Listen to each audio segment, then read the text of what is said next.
Hey kids, it's Old Man shouting at clouds, and now with others too. Chatting about the CFL is what they're going to do. Some have no contacts and others have no clues. Everyone will tell us all their quirky football views. Hear what Old Man and others know.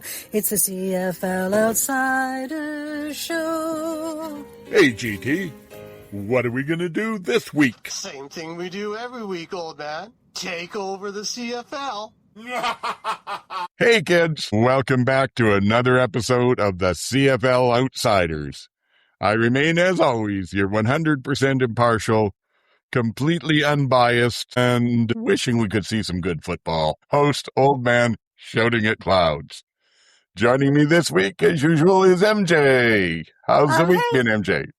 Yeah, it's good. You know, I'm off the bye and ready to dive right in. Good stuff. Well, it's great to have you back. We had Oz Davis step in last week as a guest panelist to get through not being just my boring old monotone.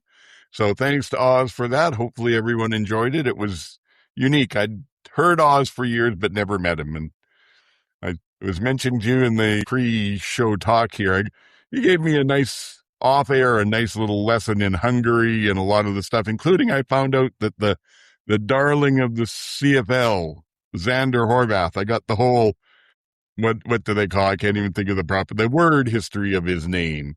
Anyway, yes, apparently Horvath is not just a surname, it's actually a designation of a people. If you are a Croatian living in Hungary, you're a Horvath. According to Oz, at least. I'm taking that as told. Well, I was worried you guys were going to pull a Shamar Bridges on me and I'm going to back on the active roster and then get cut. So yeah, well, here I am. Could have happened, but no, your performance has been too good.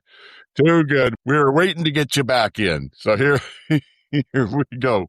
Not a lot of news this week. The Red Blacks continue their purge. They got rid of their president last week and will be announcing a new president sometime between now and infinity. And this week, after saying that there would be no more large moves after getting rid of the president, they got rid of their VP of football operations, Sean Burke, who was the de facto GM.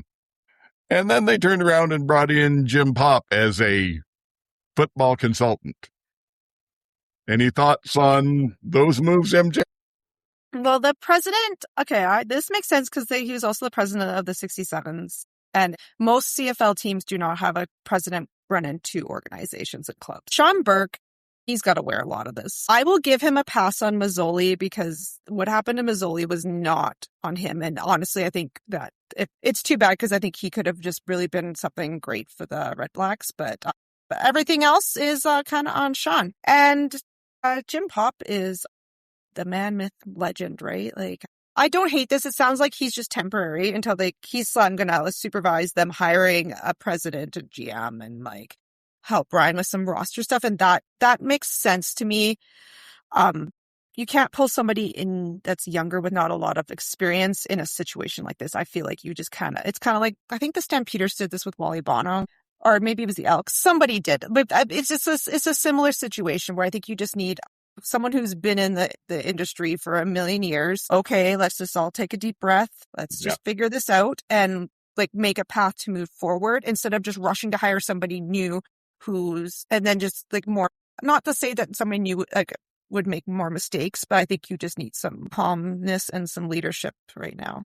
Yes, I agree with that. I think it was the Elks that brought Wally Bono in to consult in building their new team. And that's how this has been presented with Pop. He'll be there to help them with some personnel decisions, but basically to advise on how they rebuild their leadership structure, which I think is a good idea. But I think it's also worth noting, and I'm going by my memory here, so I could be off on a little bit of it.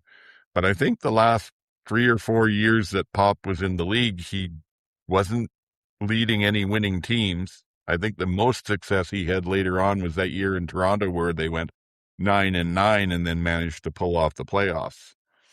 So it's similar to what Toronto did with Huffnagel Isn't Barker and back there Barker. too? Yeah, Like and that, so it's they just got the kind of, old guys there too. yeah. But at some point, how much do you keep retreading? The Red Blacks have reestablished that they're committed to Ryan Dinwiddie, and I wish them luck. It's a broken organization, and hopefully they can figure out something to turn it around. Their fans definitely deserve better. 100%. For 7 minutes on the weekend, I thought, hey, maybe the Red Blacks are a football team. Yes, that first 7 minutes of that first quarter was glorious. I was sitting here thinking everybody gave me so much hassle for being adventurous on my power ranking last week, and for 7 minutes I was thinking somebody's gonna be redempted, but no. Oh, well. We'll talk about more of that later when we get to power rankings. You also wanted us to cover off, this is a bit more of a serious topic, but it's something that I think we need to keep in mind. There's been a recent study come out into the effects of concussions, head injuries, and CTE. Right. It came out today in the BMJ Journal. There was a study done on NFL players who had passed away between 2016 and 2021, whose families had donated their brains to CTE study. And what they found, this is not good news. It's not good news. You're going to have to hear it anyway. That 1 in 4, they figure based on what they're finding. I mean, I'm not going to go into all the findings, like the studies out there. There's lots of news articles about it. But what they figured was that 1 in 4 former NFL players has evidence of CTE at their time of death who died between 2016 and 2021. The conservative estimate is about 25% of NFL players have CTE. The high estimate is in the 90s percentile. They said 6 in 10 of the NFL brain donors with CTE met criteria for dementia, and like 9 in 10 of them had CTE. And that's tough to hear. It is. It's tough to hear. So, I mean, it's not just football. There's a lot of talk in soccer about heading the ball, and that's a high CT risk as well. I mean, hockey has this issue, rugby. But I was thinking about this 2 weeks ago. I got to actually watch a game with my dad before my sister and I went on our trip. I got to watch the Lions and Calgary game with my dad and my mom. And Vernon Adams was laying on the ground unconscious. While they pan out, Mills is being taken off with a concussion. Yeah. And sometimes I sit and I think to myself, what are we even doing here? I don't know. I really have a tough time sometimes because I love football. I love it. But sometimes I wonder if I am contributing to this problem by paying money to watch this happen. I don't know. Sports is going to have to figure something else.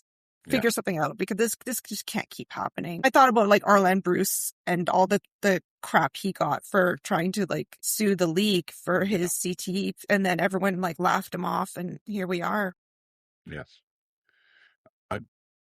And it is difficult to hear. I mean, I don't know how you play football without some concussions.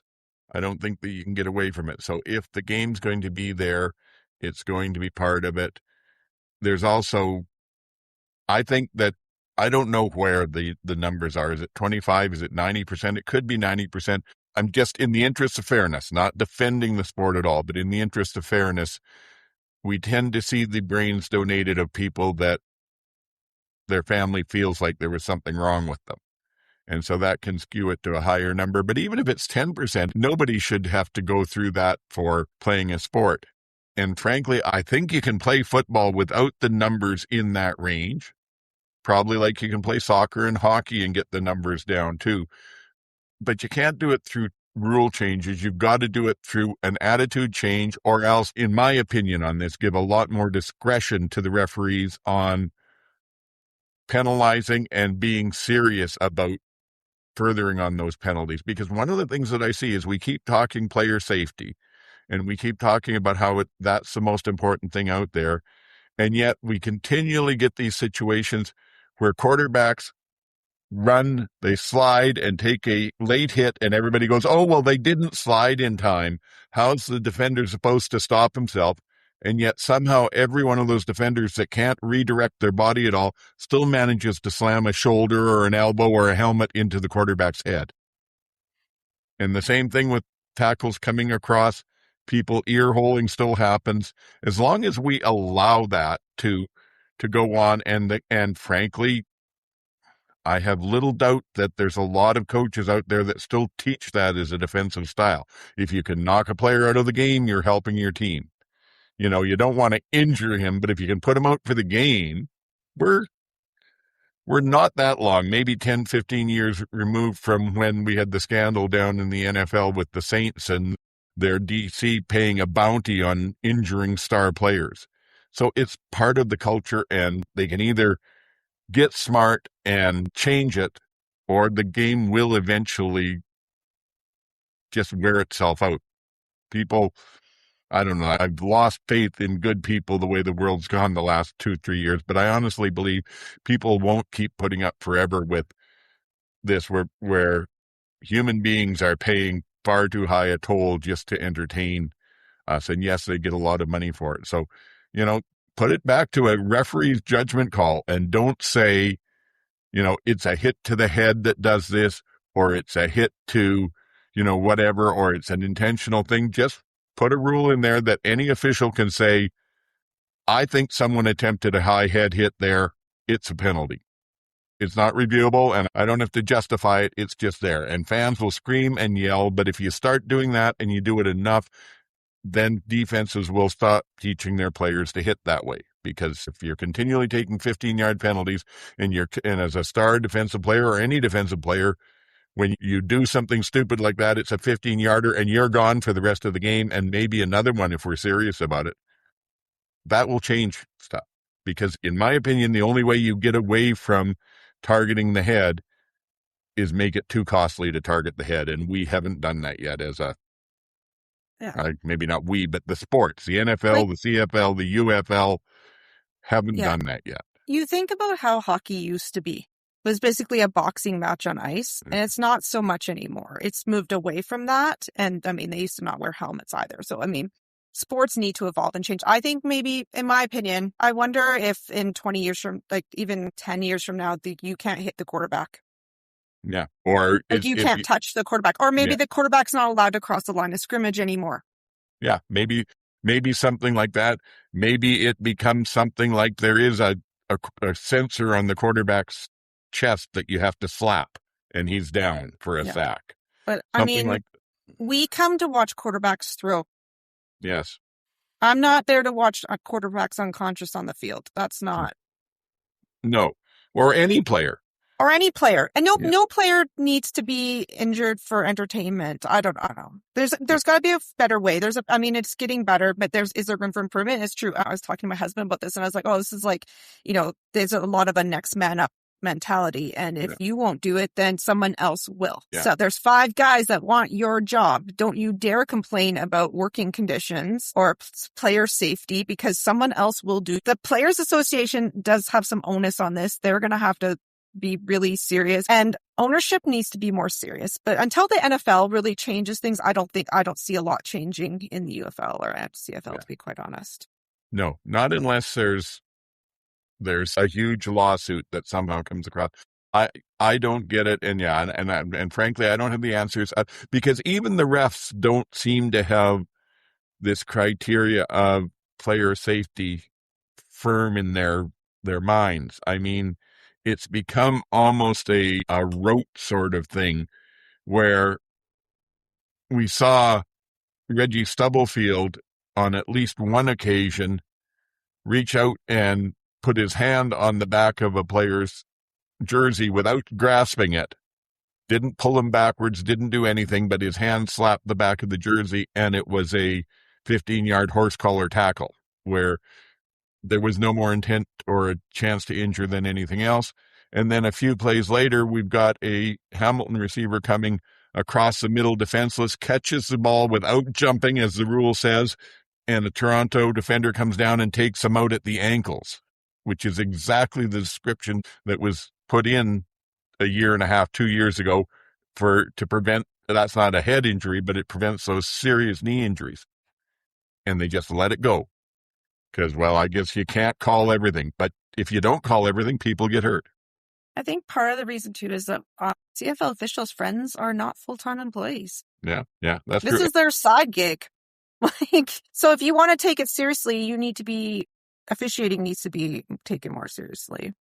Well, yeah, I'll give you that it's harder when it is a side hustle, but it's also they take their direction from the league on what's going to be emphasized, what's going to be called, and what's not going to be called. And if the league came out and said that going forward, we are serious on player safety, we are going to call all of these things no tolerance, they would call it. But the league is afraid to do that because, the game will get too many penalties and it'll get too boring. Well, for a while. Players learn pretty fast. They do. Anyway, hopefully there's some answer. Yeah. Sorry for bringing the party down, friends. Well, it's reality and it gets in reality. Our life, unfortunately. Yeah.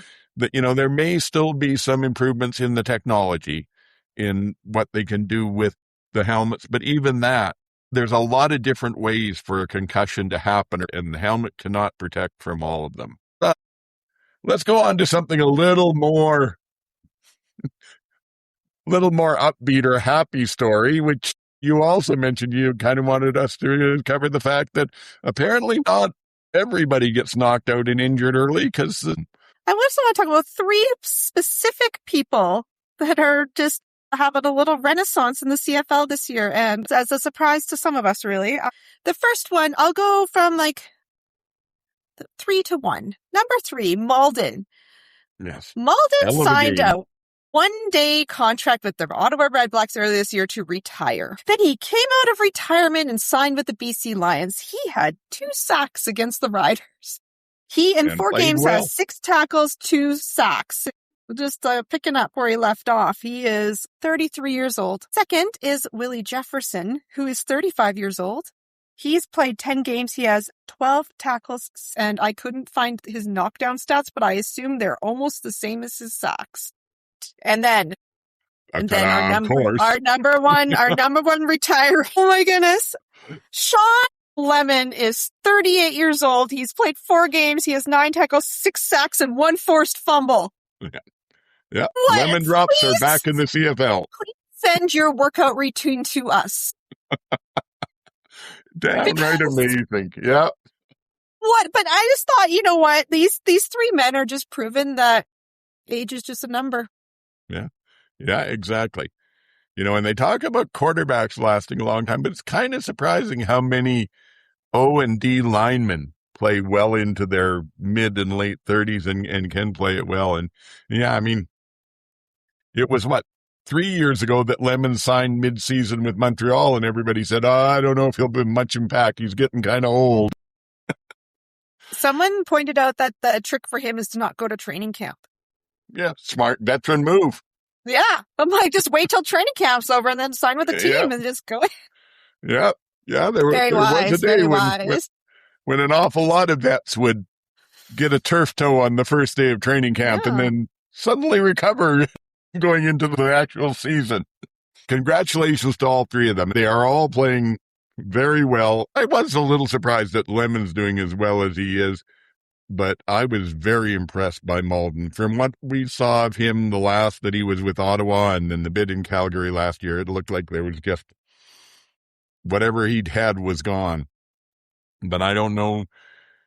I don't think he played in the AFL this year, so maybe he just needed, 9-10 months to get his body right again. As 1 game is a small sample, but he looked damn good.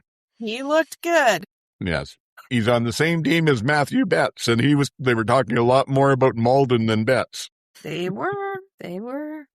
Anyway, so that's good news. You can survive in this game. I wish one of these guys played on my team. Well, what else did we have? Oh, attendance. So we just quickly cover it off. It was actually a very good week. The low was Toronto at almost 19,000. 18,842, which was, yes, it was a Tiger Cast. It was a rivalry game, but that was also in you could die monsoon, rainstorm, whatever. And that many people at least bought tickets. I don't know how many of them were actually out there. It looked in the game like there was a lot there, but that was a low number. BC was over 30. That rider bounce again. But, and then Edmonton and Montreal were both 22.5 or in that range. And what I found really impressive is of our 12 weeks, this was the 4th highest week that we had in attendance in the league. but it's the first time that that's a high number like that has happened where there were no home games in Winnipeg or Saskatchewan. The previous high weeks all had either Winnipeg and Saskatchewan at home, or there was one of them had Winnipeg at home and Saskatchewan, that game in Edmonton where they opened the upper deck and brought in over 30. So if we can exclude Winnipeg and Saskatchewan home games and still average, what did I say it was, 23,500, I think that's good. Bodes well for the league.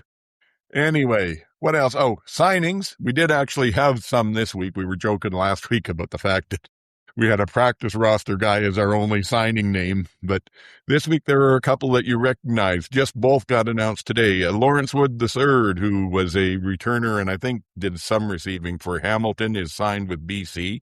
And they are short returner right now, so that makes sense. Dennis McKnight's probably was chomping to get him over there. Oh, yeah. Definitely. Yeah. If nothing else, someone to lead the wind sprints. Yeah. You all keep up with Lawrence or you're doing extras. That's right.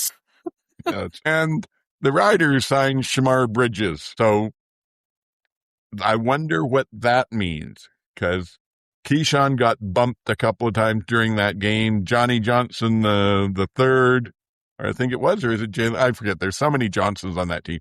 Anyway, fumbled one and came up looking like he might be a bit hurt. So it'll be interesting to see if Bridges is an insurance policy or if he's in there somewhere as early as this week, because they are struggling at receiver. He was the one that he came off the injury practice roster and activated to the roster, and then the Ticats released him, and I was really upset that day. Was that yesterday that happened? I was like, what, why? I know he didn't do great last year, but like... Hey, had a good rookie season, and frankly, as a Rider fan, I'll take him.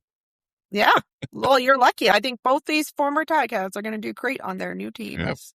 Yes, you've said before, the secret to a Ticat success is go play for someone else. 100%. All right. I don't even know if I even really want to talk about the games. And I mean, the Saskatchewan loss was disappointing, and for you, the Hamilton one was. And I was thinking, you and I should be feeling pretty much exactly the same way right now, because to my mind, both of those games, the teams we cheered for, I don't know if you can say should have won, but easily could have won those games if they just stopped shooting themselves in the damn foot.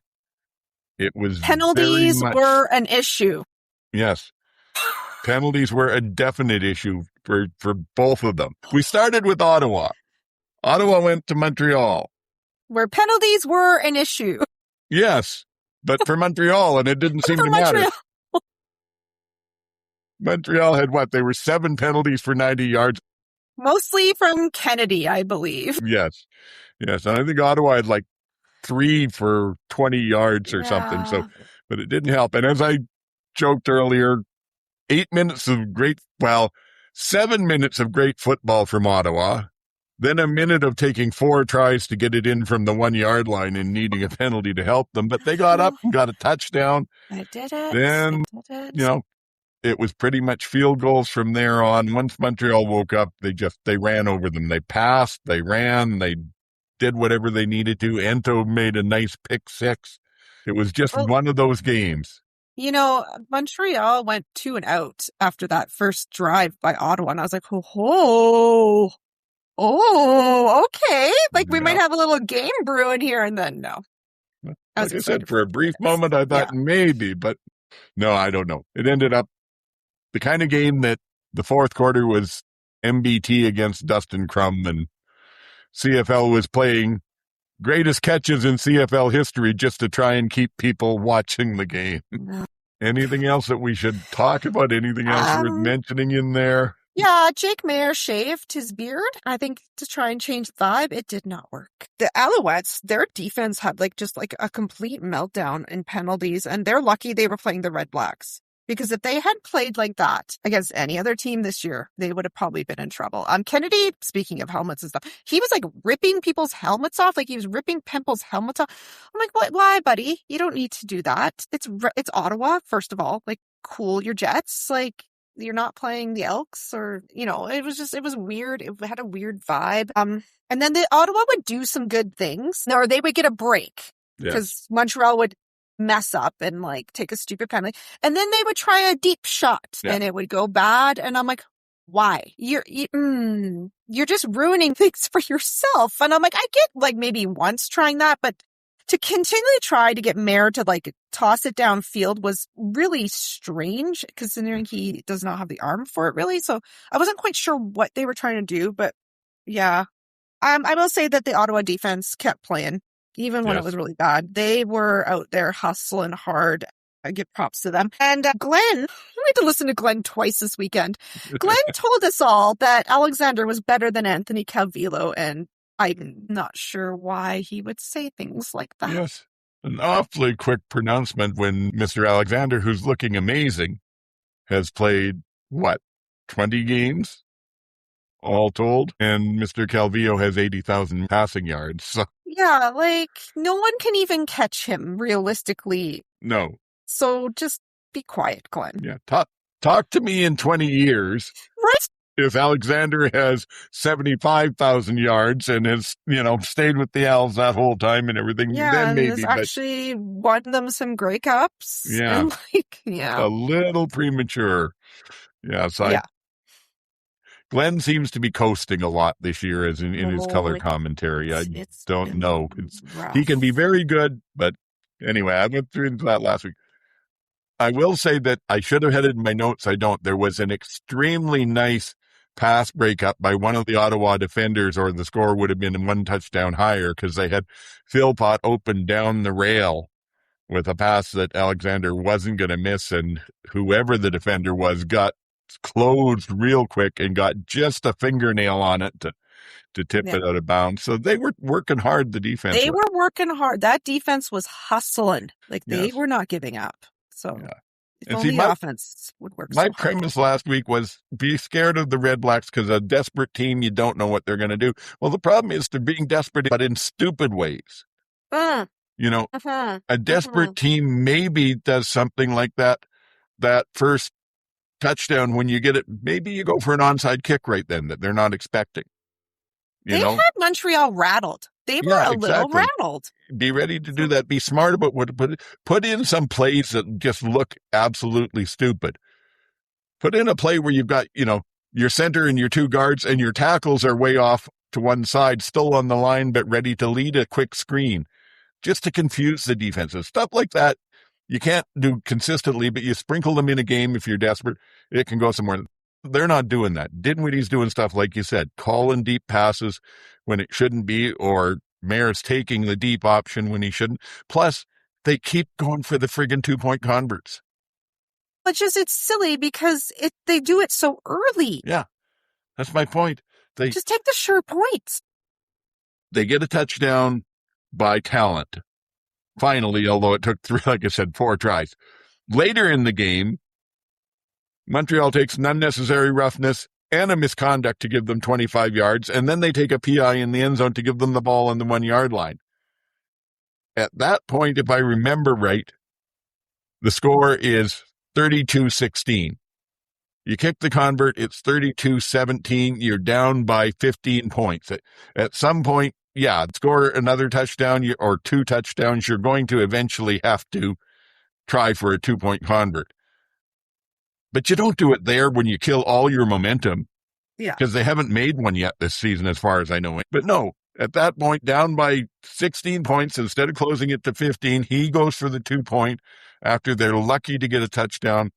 It doesn't work. And again, their offense has no confidence, and that becomes their total points for the game, the 16.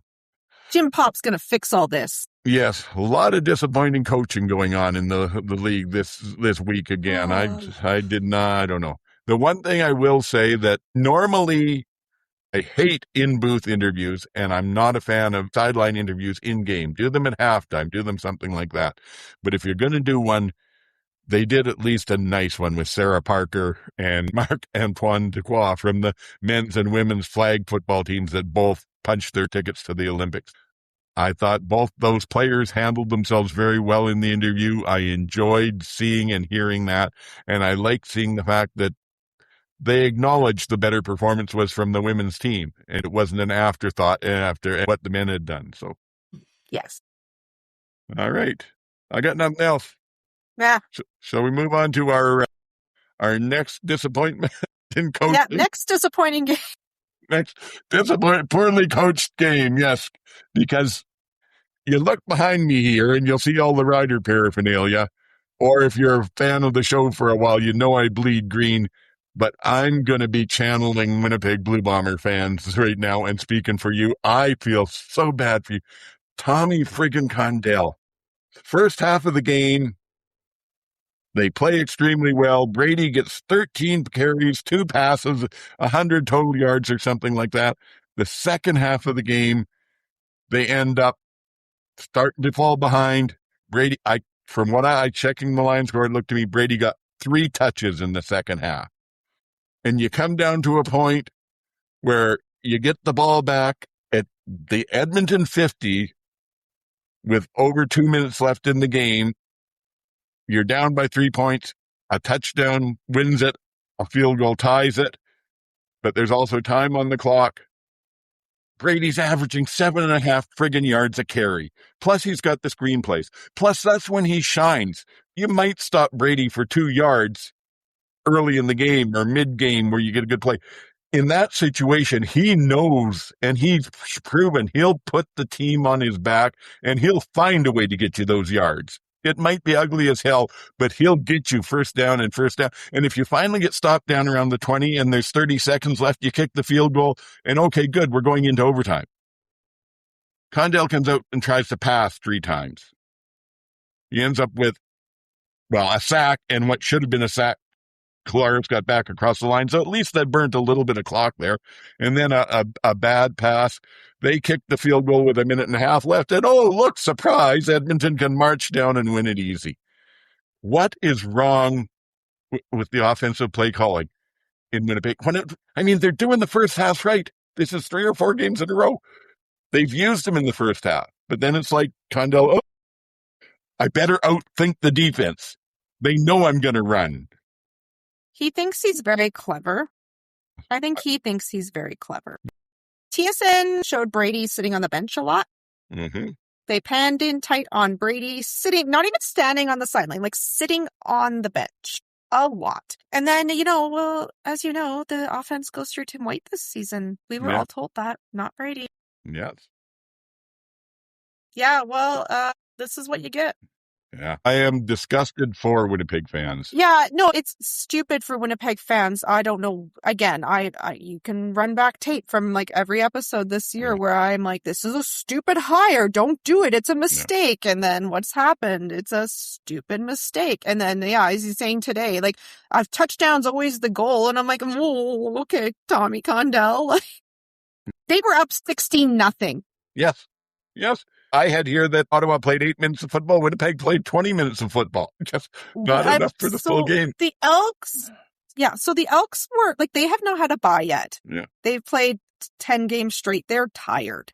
They're coming up to a bye. They don't even want to be there. They don't want to play. They all have plane tickets booked. Like, they're out. You should be able to beat them when they were this checked out. But credit to the Elks. They woke up, and this is a team that would not have finished this game. Last year, years previous, they hunkered down and got that last second field goal that I thought was going wide. I for sure thought that was going wide. I was like, oh my God, but they did it. Yeah. One funny thing, like, there's not a lot to talk about on this game anyway, but Reed got an interception for the Elks and he spiked the ball and it was still live and his teammates had to like try and corral it. And I was like, oh, and then they showed him, like, all of them, like, yipping at him, and I was like, oh, buddy. How embarrassing for you. You just, like, blanked. Yes, but it looked that way, but to his credit, he was down by contact. They recovered it in the end zone. That would have meant the ball would have come out to whatever it is, the 20, the 30 right now or whatever. It was on the 5 where he intercepted it. And when I looked at it, it looked like he was probably not down, but as he was making the interception, there was a swipe at his ankle that counted him down by contact. Oh, yeah, everyone was just panicking. Like, yes. No, buddy, no, you don't spike the ball. Exactly. And then, I can't remember who it was. A few years back. Anyway, the receiver that had the ball and was running into the end zone and tossed it over his shoulder on the 1 yard line. Yeah, or Rankin, who like did that last year in the Yeah. end zone, right? Like, just play to the whistle, boys. Yeah. Then Luke Wilson like had some really nice things to say about Brendan O'Leary-Orange and his blocking. And I was like, oh, look at that. I'm happy O'Leary-Orange is doing well with this new team. And it was really nice. You know what? That's the thing about Luke Wilson. I will say I enjoy his commentary because I like when I get things like that pointed out to me that I would not necessarily notice at the time. And yeah, very cool. So yeah, Elks are on the bye. They are just a machine. And whoa, Winnipeg, that's a mess. Yes. Yeah, Luke has done much better than I thought he would. I do actually enjoy hearing him. But like I said, yeah, to me, Winnipeg's culture has always been bully ball. And that's not a unique thought to me. That's what everyone tells you. But I talked 2 weeks ago about the Lombardi comment. Everybody knows where it's going. The question is, can they stop it? And that's what Condell has to take as an attitude in Winnipeg with Brady. And he doesn't. And so if they know where it's going, I better do something else. I don't know. Disappointed. Brady's going to be, I don't know. He's yipping a little in the media too, right? So we'll see. We'll see how that's going because there's a lot of infighting happening, I'm sure. Oh, I'm sure there is. I haven't seen as much of it, but I don't doubt it there. And I mean, the thing is, I know I'm a Saskatchewan fan and Winnipeg's supposed to be my hated rival. I said last week, I'm actually grew up in Manitoba. Winnipeg's my second favorite team. They're my backup team. And I loved the kind of ball that they were playing, and to see them get away from it is, and I don't know what's happened to their defense, unfortunately. Was Willie Jefferson playing? He was, and he didn't play terrible, but it just seems like, Jordan Younger's been the DC there for a few years, so the scheme shouldn't have changed. Is it personnel? I wonder about, frankly, if it's mental, because Winnipeg has won the games, is a good defense, and they know that their offense will come out and control the ball and take time off the clock and score enough points to win if the defense holds a team to X number of points, 15, 20, whatever. They may not blow out the world, but they've always been good enough to do that. And this year, the defense probably just doesn't have that confidence. We can play our tails off and still end up Edmonton, 22 points. They need to channel whatever the vibe is for the Red Blacks defense. Whatever the Red Blacks defense is doing, you also must do, because their offense doesn't even exist and they're still like hustling. Yeah, exactly. How many games this year have we seen where 22 points wins the game? It's the same thing I said with Hamilton and Saskatchewan last week. Yeah. It was the defense that won it. And Winnipeg's defense had a chance to win it, but they need some help. Mike O'Shea signed a 3-year extension earlier this year. I'm wondering, has he lost the room, do you think? I don't know. It could be that, or it could be that it's just too much for him to overcome all the rest of the stuff that's going on in there. You need a certain amount of success to hold that kind of a room together. And yes, they're 5-5, but they could be 8-5 with some intelligent offense. And frankly, they've been lucky in a couple of games, and they could be 3-8. Well, you're in a West with a lot of teams like BC's trucking now. You're watch out. Yeah. And they were also talking about the fact that Castile owns the record for the most field goals over 50 yards. Well, you shouldn't own that. That's a bad stat, actually. That means your Exactly, offense isn't working. That's great for him. It doesn't necessarily say a lot about your team over the last 2 or 3 years. And every time I see that stat, I'm like, so you couldn't get it past the 50. Okay. Yeah, exactly. All right then. It's like when you see a team where a defensive halfback is leading the team in tackles. Well, great for that player. However, everyone else is napping. All right. Okay, that's enough beating up on Winnipeg. I feel bad let's for go them. beat up on our teams now. Yeah. Hamilton 20 at Toronto 39. And like I said, both of these games, I didn't have a lot to say on it other than the teams that lost easily could have won if they just got out of their own way. And it wasn't even necessarily the number of penalties. They were bad enough, but it was the timing of them. anytime, especially this game, anytime they were setting out to get a drive started, they'd take something that would put them back 5 or 10 yards. Keandre Smith took 3 penalties that were either offside or illegal procedure because he was on the line as a receiver and left too early. 3 of them in the game that stopped 3 drives. You're in a game, didn't play the most fantastic game, but he looked good. He certainly played good enough to win. He made some very nice passes. They passed for 356 yards. Toronto only had 289, but then Toronto also ran over them. I'll let you commiserate for a little while. If Keandre Smith was not getting an offside call, the offensive line was getting a procedure call. Anytime they had something cooking, anytime. They're like 5 yards back every time, like reset, try to scramble. Then Trey's got to stretch it out. Oh, their snapper was, like the bobbling snaps too. Like their place kicker, they were showing a close up of every time that place kicker, like the placeholder got the ball, it was like bobbling everywhere. And I'm like, what is happening?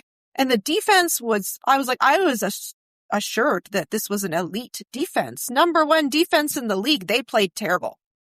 Everyone played terrible.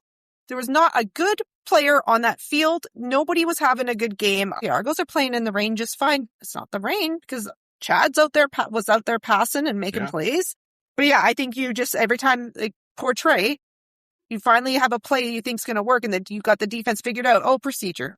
Yeah. Keandre's offside. And I'm pretty sure Keandre was offside more than he got called because he was, I don't know what was happening. Oh, yeah. But they were up at halftime. They were up. They were winning. And they just collapsed. Yes, I gave them credit for 16 minutes and 25 seconds of real football. Late in the first half and into the third quarter. Polk was not playing. Yeah. But Chad only threw 1 interception. I think that's a record for him this year. I don't understand. Sean Lemon, 2 sacks, 1 forced fumble. And that forced fumble, like Trey didn't even see that coming. That one's not on him. That's not his fault. Like Reed just got run over. Yes, exactly. Maybe you can say, you've got to have the clock in your head and he should have known the timing, but I don't think you can blame him on that. The key to this game, other than the Hamilton penalties, if Hamilton had played penalty free, it would have been a close game. If Hamilton had played penalty free and had any kind of contain on their run defense, they would have won easily. I don't know what Monson was running. I couldn't figure out why there was no contain. The run plays that worked at least a half a dozen times, maybe more, was running back presses the line, jump cuts outside the tackle, and there's nobody there. And he's gone for 15, 20 yards over and over and over again. Can you not adjust to that? Can you not figure out, we need to do something a little bit different here? Well, and then you know what? Like I saw Osai, who was one of our top D-line guys. He got blocked. Smith was blocking him. The running back. Just having his way. I was like, this is ridiculous. This team. Now there's some drama because Scott Milanovic wasn't at practice for a personal matter. But I say all the other coaches are there. Yeah. If Bob Dice and company cannot handle this for one game, and you've played the Argos already. Yeah. They played them already. Like, this is not a surprise. I just don't know what happened. It's like they just imploded. And it wasn't like the offense wasn't working. No, but it just wasn't working where it counted. Scott Milanovic not being there shouldn't have impacted the special teams. It shouldn't have impacted the defense. And besides the coaches, these are professional players. Yeah. Are you telling me that your coach goes away for a week and you go on vacation and stop caring? Like, you were at a kegger while your parents were away? Like, what happened? I don't know. I guess I could have gone back. I didn't do this much research, but I'm willing to bet that if I went back and looked at the Toronto stats, I know Mills had a couple of runs of about 60 or 70 yards that he broke off, one against the Riders, and I can't remember who the other one was early in the game. You take those 2 runs out of it, and I don't think Toronto has run for 40 yards in a game yet. They ran for 145 yards on Hamilton, with Winton McManus in there and Reggie Stubblefield in there. And, just where was that coming from? And Terrible Oh, effort. well. It was my birthday, and they played like this. Happy birthday. On my birthday, this is what happened. Can you imagine the horror of my life? Yes. Yes. Well, you have the silver lining that at least the podcast team won, so. Well, yes, lucky us. Yes. Okay. No more about autopsy. There's enough depressing there. So then we go to the next game that looked like it should have been a fairly good game. The Riders got Emless back. Hey, they're going to have some. That also, I know I'm not supposed to talk fantasy, but that probably cost me my fantasy game because I had Deshaun Mims in fantasy and they didn't start him. They didn't even have him on the roster. So I had to quickly find someone else in that game I could afford who turned out to be Karen Passant, who was on the roster but didn't do anything. Anyway, regardless of that, I've been clocking this. I said Ottawa played 8 minutes of good football, and maybe 7. Winnipeg played 20 minutes of good football, not enough to win. Hamilton had 16 and 25, and I gave Saskatchewan 11 minutes and 40 seconds in that fourth quarter, where they actually woke up and started doing stuff. But other than that, same thing. 7 penalties for 72 yards, which took off the board 2 scored touchdowns and an interception. Other than that, passing, Saskatchewan had 356 yards, BC had 355. Rushing, Saskatchewan had 69, BC had 76. And total yards, it was Saskatchewan 410 and BC 414. So should have been a very close game. But same as Hamilton, every time that and worse than that, because it wasn't just getting drives stalled. Every time there was a good play, there was a stupid penalty that negated it. Hands to the face. Yeah. Yeah, exactly. PI. No, it wasn't PI. I forget what it was that took away the interception. But then that no yards. I'll give them some for that because, I mean, they were trying to get back and slipped out of it, and that was a definite penalty. But again, just play smarter. And the last thing I'll say is he got himself a very nice interception late in the game, Jackson Ford did. But other than that, it was probably the worst game at safety you will see in a long, long, long time. Horvath hurtled over top of him. Yes.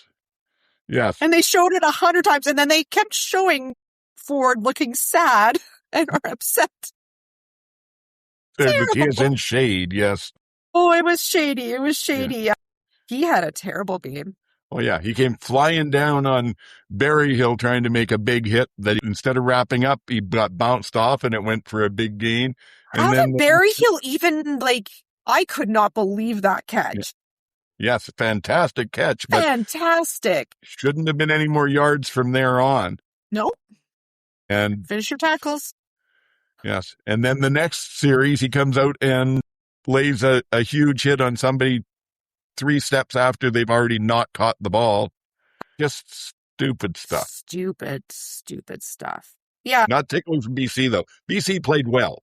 Yeah, well, this was the watermelon smash game at BC Place, so they had a bunch of watermelons you could smash before the game, and I think that's kind of fun. Yes. You know, you're going to get Rider fans at your stadium anyway. You might as well make a little game of it, and that was pretty cool. I enjoyed that. Yeah, BC defense started bad because there'd be 3 players in the vicinity, and then a Rider would just catch the ball with 3 players standing around him, just looking. Yeah. And I was like, what are you doing? Stop playing zone. They got it together.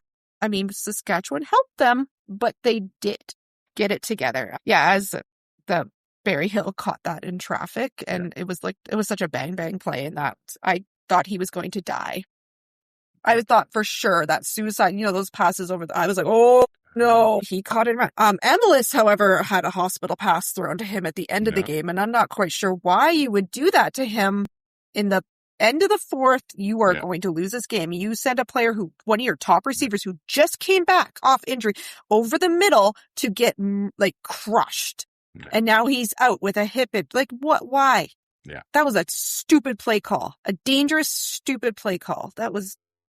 And they need him because the other point of it is that offense has been out of sync for about 3 or 4 weeks now. But I said this last week against Hamilton, and it was the same thing this week. Harris was intercepted twice, and they were both the direct result of a miscommunication between him and the receiver. on the first one that was deep to the end zone, and I think it was Emilus, but mind you, Emilus was back in the first time in 5 weeks. Emilus read it as a break to the outside against the DB. Harris read it as a break to the inside and threw the ball where 2 BC Lions were the only ones within 5 yards of it. That ball was already in the air before the break was made, so lack of communication.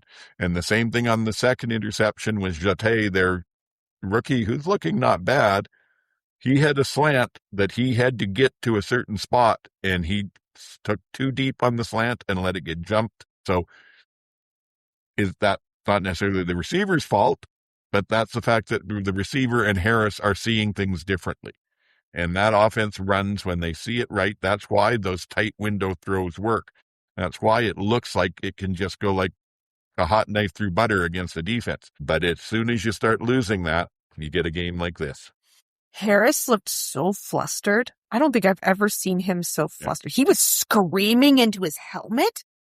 And he was like having a meltdown on the sidelines, and then TSN just found him and then just showed him the rest of the game. They just kept watching him having this like complete and utter like temper tantrum. But there are 3 sacks, 2 interceptions, 2 forced fumbles. Yeah, exactly. Bad day at the office. And he was so rattled. Well, and the one wasn't even a forced fumble. The DB just took the ball right out of Johnson's hand. Just ripped it out of his hand. Ripped it out of his hands. I'll take that, yeah. I feel like they should have just taken him out. Mm-hmm. Yes. When he was that upset and like yelling and screaming at people and like freaking out, like just sit him down. Yeah, at that point, put Cohen in. I agree.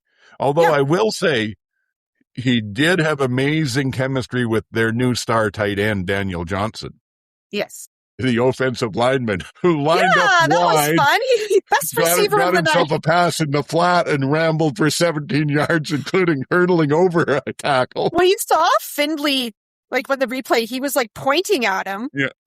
But then, like, you got to make a decision whether you go to that or you think the receiver's going down deep. So, I mean, you just got to make a choice, right? Yeah. But that was fun.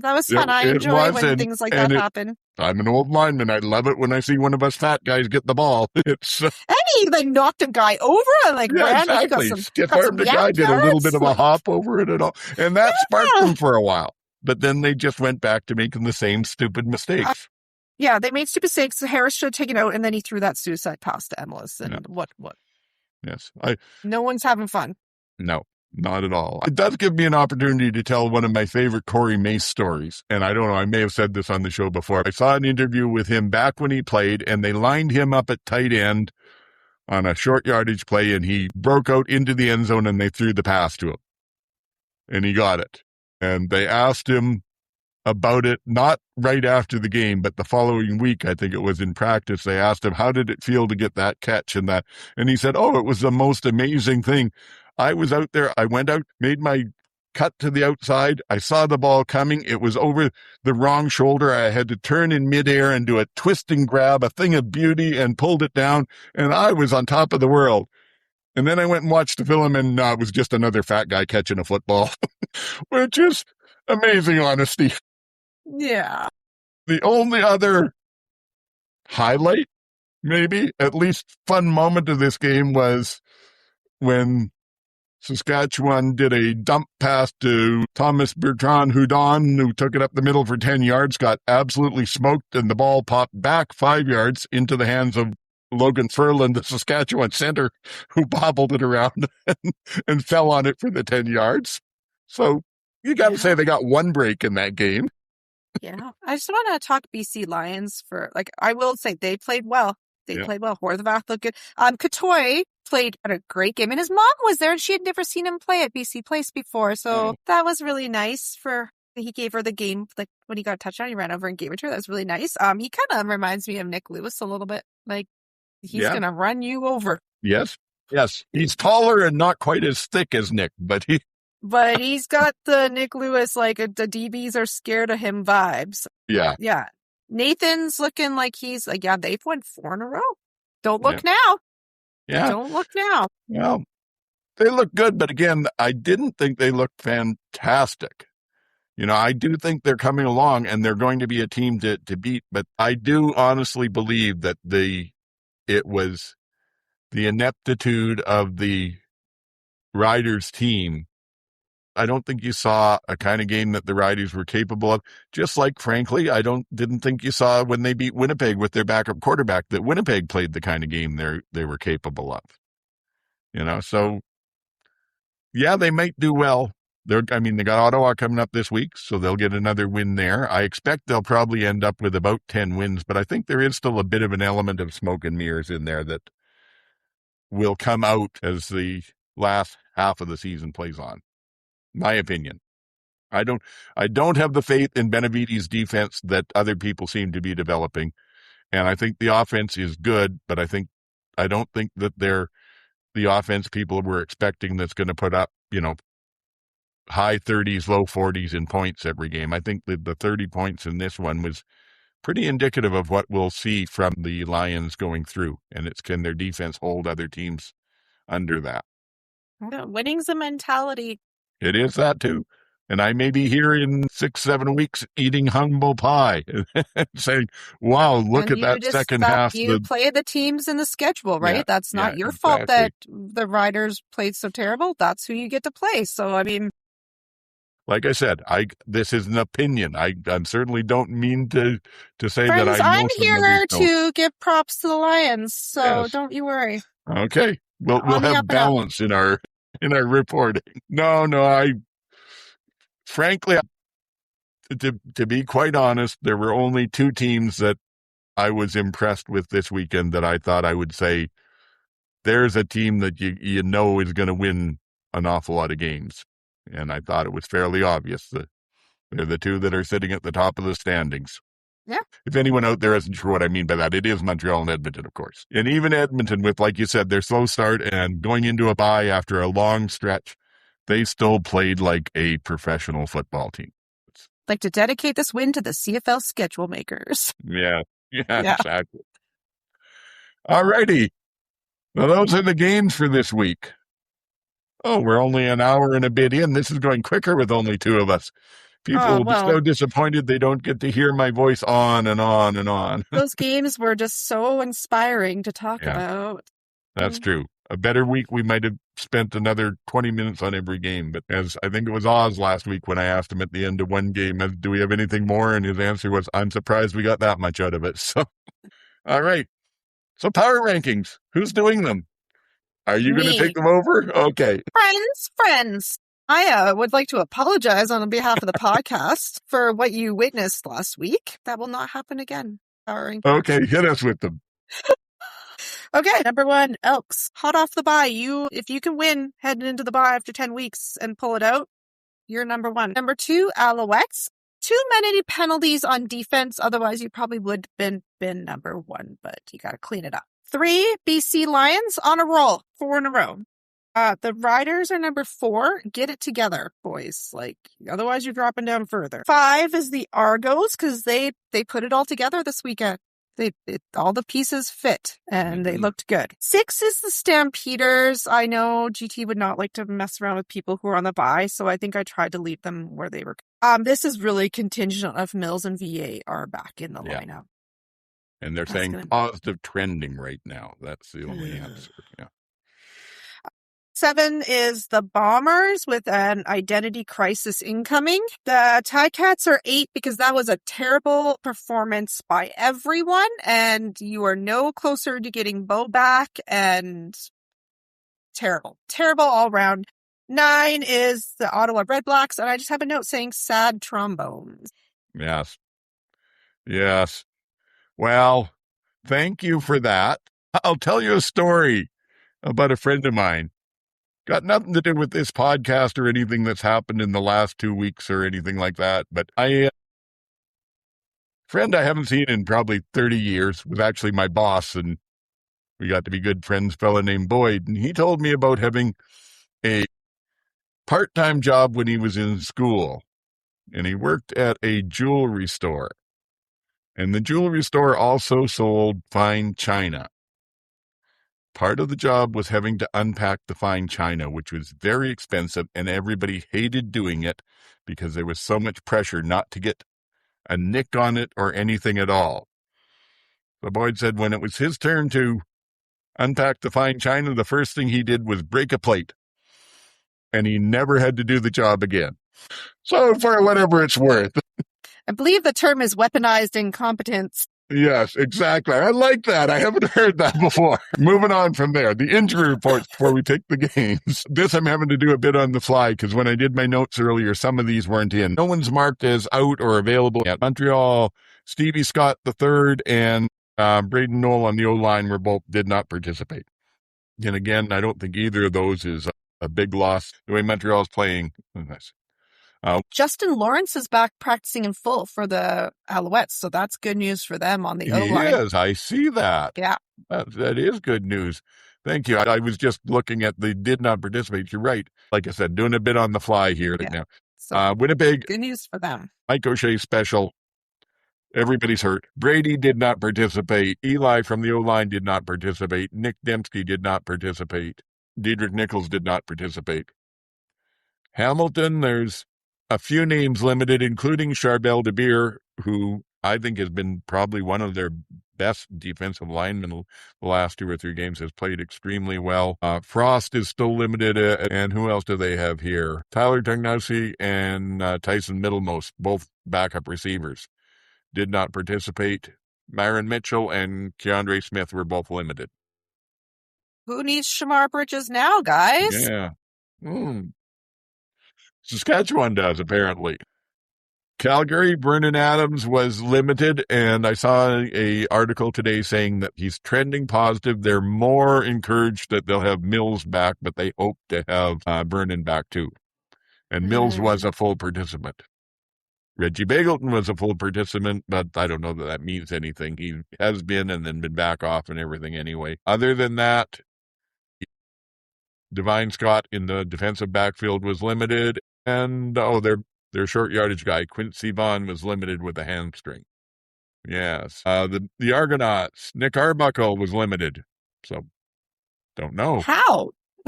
Must one of those short yardage things, I guess, or I don't know, maybe he stubbed his toe on the bench. I'm not sure. Ralph Hawley and Ryan Hunter were both limited. So was Chad Kelly with a toe injury. And the did not participate included Cameron Judge and Brandon Kemp, who went down on the O-line this week. And that's all we've got. Nobody else has got any reports in at this point.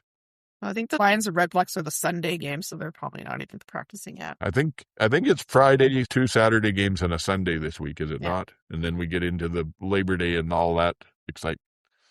So, anything to say, or should we just jump into our game predictions? And I understand MJ2 has sent in hers to be the tiebreaker. Yes. With sassy comments. Oh, good. I like that. I liked your comments from last week.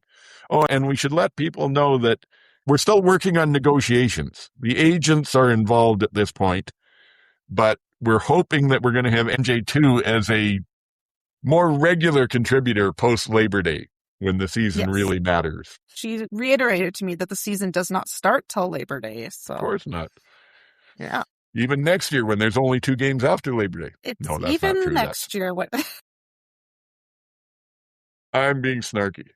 So even when Grey Cup is on Labor Day. Yes. Then the season will start on Labor Day. Then the season will start. But we have the games, and we start with Montreal coming into the very difficult to beat Winnipeg Blue Bombers in whatever it is now. It's the toolbox, isn't it? The Princess Auto Stadium, I think still. Auto. Yeah. Why don't we start with MJ2's prediction and comment? She says the Alouettes, no one has an answer for this team, and Tim White offense definitely isn't it. Well said. I don't think I have anything to add. I'll just ditto for me. Check. Yes. Okay. Hamilton at Calgary. Now, this one, we don't know if VA is going to be in or not, which makes the picking a little bit more difficult, but we got to jump and hope for it. So, Hamilton, your team, I'll let you say first. I saw pictures of VA on his vacation, and he looked okay, but does that mean he can play football? They're coming off the bye, so they should be well rested. Ticats, that was so bad. And, I'm going to pick Ticats because if I knew 100% that VA and Mills were ready to go, I'd be probably picking Calgary, but I think Hamilton's probably able to put together a team a little bit better. Well, Mills is listed as fully participating at practice. So I think it's relatively safe to guess he's going to be in. And from what they said, too, the article I saw said they were very confident. VA is more of a question mark. Yeah, and if he's not playing, Love's not going to do it. I think the Ticats defense has been running suicides all week after that performance. Yes. Well, the thing is, to me, I want to pick Hamilton, but they came back and they played a reasonable second half against the Riders with Trey and played well enough to win. But the game before that, they should have had a good chance to win and shot themselves in the foot. I think it was the BC game, shot themselves in the foot a lot with just dumb mistakes and dumb penalties, and it wasn't to do with the quarterback. I saw that again this week. Do I have any faith that even if Love is in for Calgary, that Hamilton can clean up those mistakes? And until I see it happen, I can't buy it. So it's a tough one, but I'm going to go Calgary. And what's our tiebreaker? Yeah, well, let me just think about this for a little minute more because... Okay, have I talked you into something? Well, I was in my mind, I was like, right, they should have used a 2-quarterback system and they didn't. No, I'm going to keep it Ticats. My sister says Ticats unless VA and Mills are healthy. How are they going to score points against that Ticat defense? Well, so this all hinges on if VA plays or not. In case MJ2 is listening, allow me to answer your question. How are they going to score points against that Hamilton defense? Apparently, they're going to run Mill close to the line and have him do a jump cut outside and go 70 yards for a touchdown. 8 or 9 times. Yes, indeed. That's the first time they've really played badly, though. Yes, I know. And I'm being very facetious. I think they'll clean that up, but I'm going to stay Ticats. They're going to clean up that defense. Hopefully, I would like them to maybe start Frost and bring Trey in off the bench, but we'll see if Frost is not injured. Through the entire Riders game, bleeding green the way that I do, and that through the entire Riders game, I still maybe screamed at the TV twice. In that Tiger Cat game, I was throwing my puppy's stuffed toys at the screen. You friggin' idiots, just stop that run! just like it. Scott's back now, it'll be fine. Yeah, being beat the same way over and over and over again drives me crazy. You're a coach, adjust. All right, sorry. Okay. The fans don't know this. Our viewers don't know this. I had a rant planned at the start of the show, and then I had to back off because my facts weren't quite right. It was about Tommy Condell, but it could have been about this too. I'm in a ranting mood. Okay, Toronto at Saskatchewan. I'm going to say Saskatchewan with absolutely no faith whatsoever. Perfect.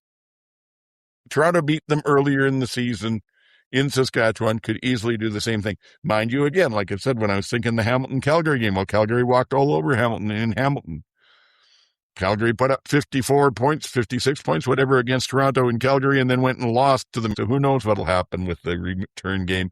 And this is kind of the same. I think that the defenses have figured out Chad enough. He's not getting all of the deep balls, which is how they were winning all the games. And I do think that, unless it turns out that Keyshawn Johnson and Emilus are both back out and our starting lineup has Shamir Bridges and Bill Duncan Busby and then a bunch of other people no one's ever heard of, maybe. But I'm going to pick Saskatchewan just because they should win it if they just play what they're capable of. Let's go with the MJ2s first, and then we'll let you do if there's a tiebreaker needed. She picked Riders saying Argos suck and Harris has fewer turnovers. Yes. Although, again, I don't know that we'll see fewer of them until they get their timing issues worked out.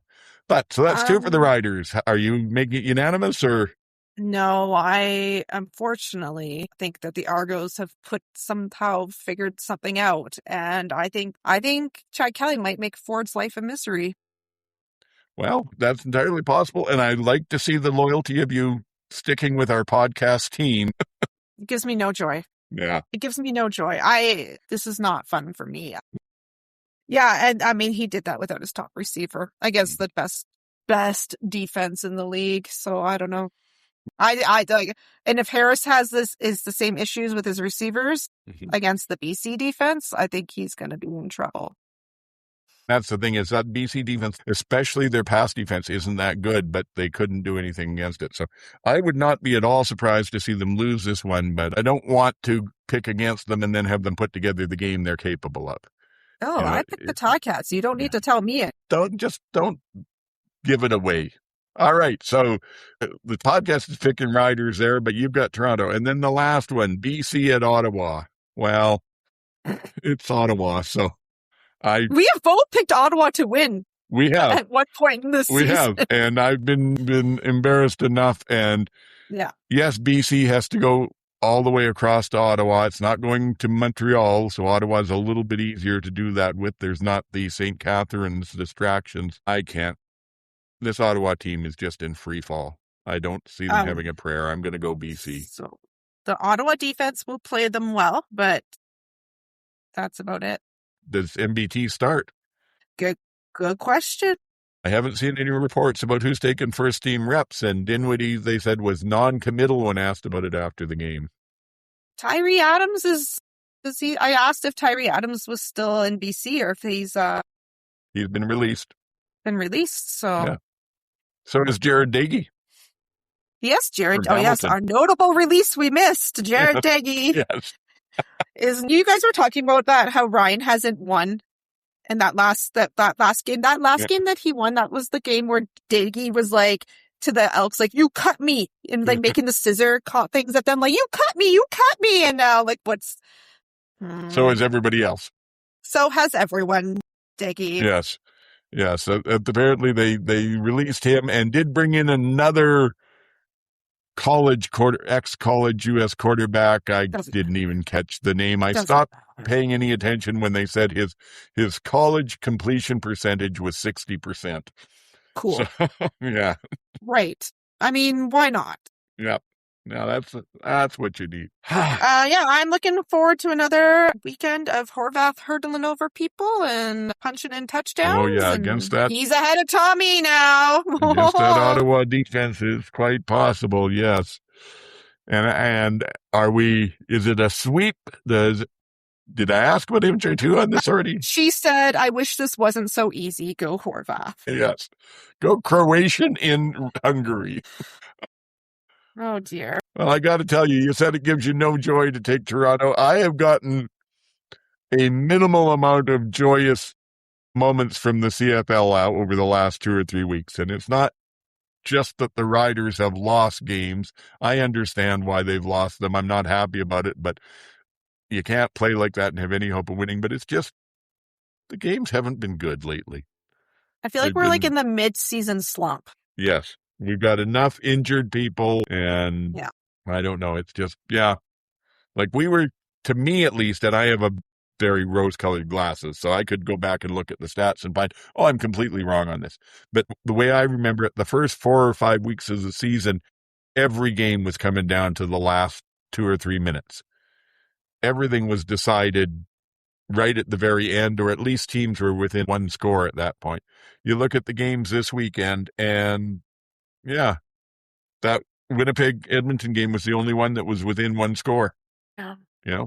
14 points in BC, 19 points in Toronto, 30 points in Montreal.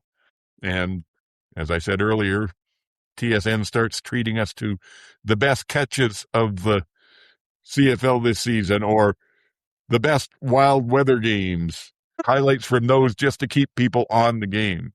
Marshall Ferguson was like telling stories. Like I don't even think he knew there was a game on at some points in time. And Glenn's just like off on like, it was, And we didn't even mention the fact that Toronto game was delayed by an hour because that's how bad the weather was. It was awful. The lightning is what finally delayed it, but the pregame it was about 5 minutes into the pregame that they announced the game start would be delayed, and the shots they were showing there, the Argos championship banners were literally horizontal. They were flying straight out in that wind. Oh, well, you Yet and me, we got Hamilton through this one on our own. we did not field a running game, even though anyway. Yeah. And with Trey in there, you should be able to use him to stretch the edges a bit. I'll give whoever's calling the plays in Hamilton the benefit of the doubt. It's hard to use a running game when almost every series starts 1st and 15, 1st and 20. Yep, you can't. Yep. I'm done. How about you? That's it. Got anything That's more? It.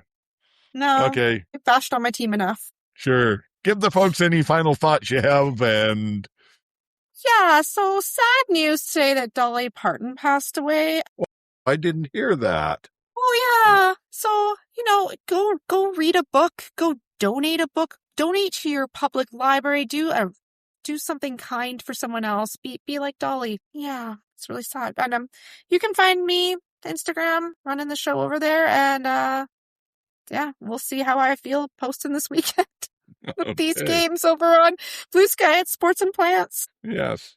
Well, and yeah, I mean, they were talking about Lorenzo Malden on the weekend and saying he's still in the race against Father Time, but it's a race you ultimately can't help but lose. And I know that's true, but that is still very depressing to hear about Dolly. She was one of the best, right? I have no idea what she was like as a person, but what I saw of her seemed very genuine and good, and the world is a lesser place without her. So, hate to end on that sad note, but there we go. Yeah, you can donate to some books to some kids, and yeah, exactly. Be like Dolly. And it means puts in perspective that who cares if a football game goes bad? Yeah, that's all that it is. So for me, you can find me as at the CFL Outsiders on just about any platform except Instagram, where it's MJ, or Facebook, which we just don't do. And other than that, let's hope for a better week of football. To tell you the truth, this looks to me like another weekend of probably not close football, or if it's close football, bad close football. My prediction for the week. So maybe I'm a little grumpy, but for a change this week, maybe I'll close by saying, for MJ, this is Oldman saying, until next week, get the hell off my lawn.